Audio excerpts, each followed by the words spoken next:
wrestling fans, thanks for clicking today's Strategy Rose report.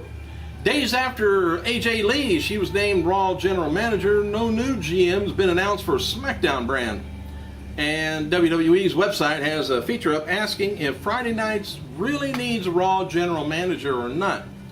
I say it needs Teddy Long. And Tylene Buck, does that sound familiar? I don't know whether it does or not, but think back to WCW quite a while ago. Anyway, she was a valet and a wrestler, and she went by the name of Major Guns. And she had some major guns. But anyway, she was in WCW from 2000 to 2001. Anyway, she's doing a nude webcam show. She appears under the name of Tyler Buck and is promoting herself as a former WCW star. And although she's 40 years old, she lists herself as 27. Odd, the same as I do. But anyway, I've been looking around for that webcam, so I'm sure you gotta pay. I'm not going. Hey, the Insane Clown Posse has released a music video for their Chris Benoit single.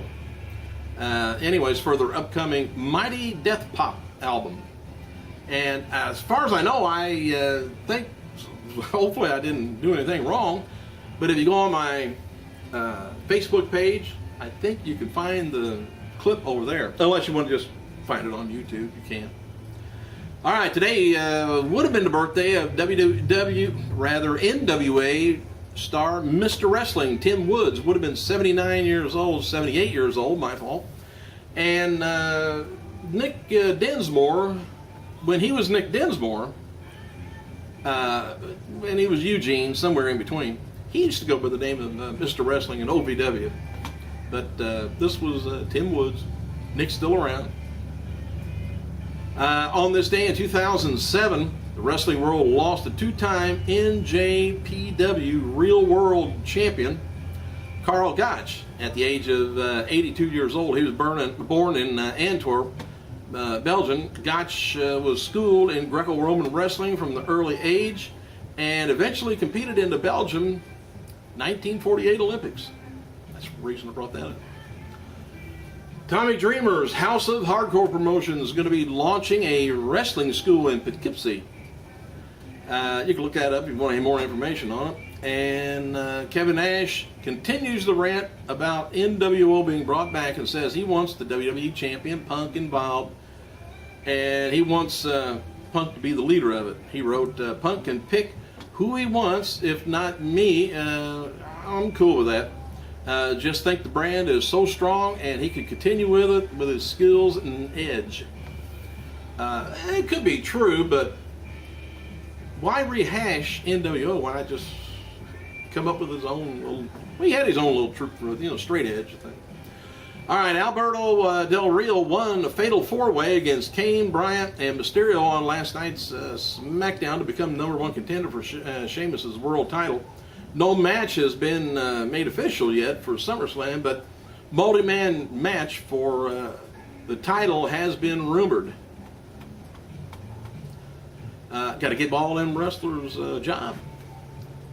Although Chris Jericho will never say anything publicly about his comings and goings from WWE, except just kind of throw us a curve.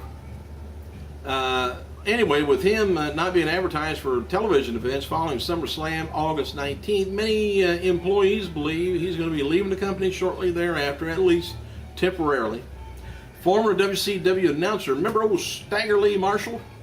Anyway, he's organizing a reunion of broadcasters at radio station KRIZ in Phoenix, Arizona in February. In addition to radio announcing, his voice of Tony the Tiger is Kellogg's Frosted Flakes commercial. The original guy did Tony the Tiger. He died, I think, maybe 4 or 5 years ago.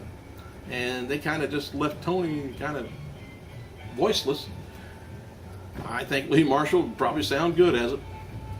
And WWE Brass is planning on a developmental wrestler, Dean Ambrose, to be a member of the main roster by now, as he is listed as a superstar on the newly released WWE souvenir program sold exclusively at the events.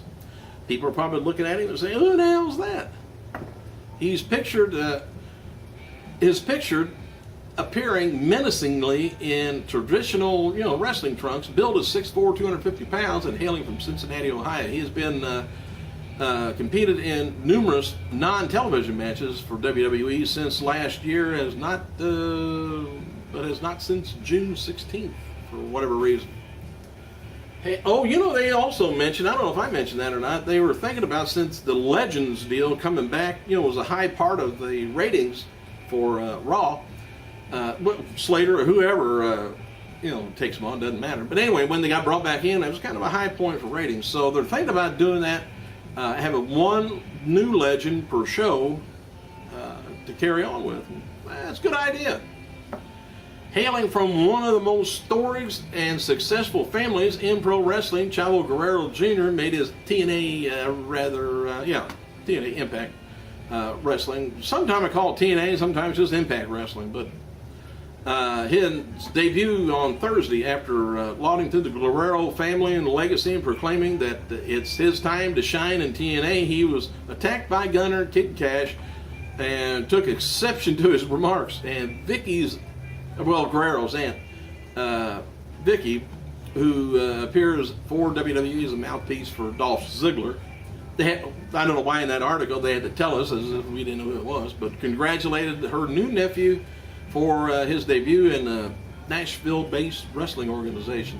She says, "I'm proud of the Mex Warrior and his debut in TNA, a true professional. Miss him and miss his family, XXOO," she wrote. But don't expect Vickie to be, ever joining Chavo over there. She stated last year on Twitter that she would never turn her back on WWE family. "I would never go to TNA, no disrespect to anybody. WWE's my family, period." WWE's latest monthly figures reporting on their website usage has spiked in the second quarter. Hey, I just wonder if it's due to Legends. Let's see.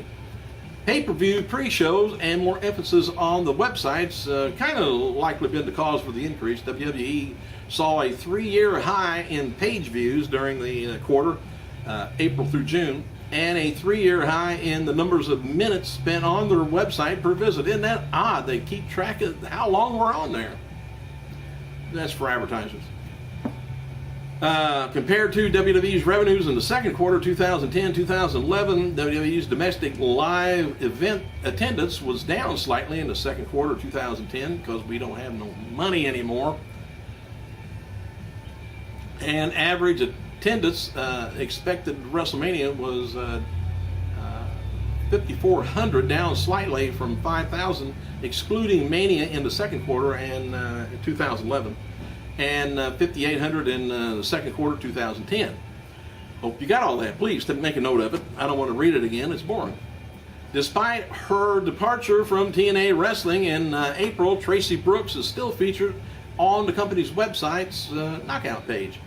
And Impact Wrestling senior official Earl Hebner, how he got to be senior when a lot of other people were there before him, he posted an inappropriate message on Twitter account Thursday night, likely meant as a private message to a user he was following. And the message stated, "I will take your blow, Jay, when you are ready to give it to me." I don't know what that means, but that's what he said on there. It says blow and then had the letter J. Although the post was hastily deleted, it was noted by multiple users on the website that it happened. Earl, what in the hell's going on? Your brother may just step right in and take it right away from you. WWE.com has released a poll asking fans to choose their favorite all-time team of D-Generation X, Shawn Michaels, Triple H, or X-Pac, Road Dogg, Billy Gunn, Chyna, who participated with both DX gangs and was omitted from the poll. They just can't bring Chyna over there. But anyway, SmackDown ring announcer Lillian Garcia has posted a new photo shoot of her official website, LillianGarcia.com. The website also features WWE theme song, which is solely played off camera at the event. WWE features a new article up at 20 legends who never won a world title. Arn Anderson, British Bulldog, Dean Malenko, Goldust, William Regal, Scott Hall, Roddy Piper, Orndorff, and DiBiase, some of the names included in the article. Brodus Clay, Cameron, and Naomi is going to be making an appearance at Crickett's communication store, Clarksville, Indiana, 3 to 5 o'clock. I'm looking at a date. Appearance at Crickett's store, Sunday, tomorrow. WWE presents Monday Night Raw from the Power Balance Pavilion in Sacramento, California on October 8th this year. Wade Barrett, he's set to for a meet and greet in Florida Championship Wrestling event Saturday in Melbourne.